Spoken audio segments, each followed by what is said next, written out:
పొరబాటున చేజారిన తరుణం తిరిగొస్తుందా?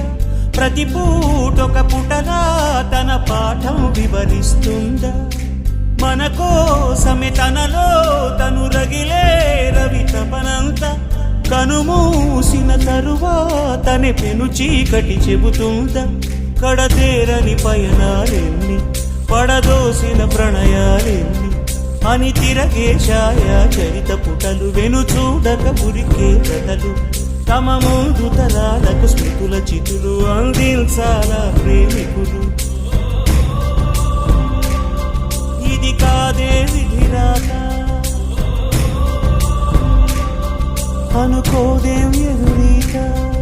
10 నెలలు తనలో నిన్ను మోసిన అమ్మైనా, అప్పుడో ఇప్పుడో కననే కలను అంటుందా?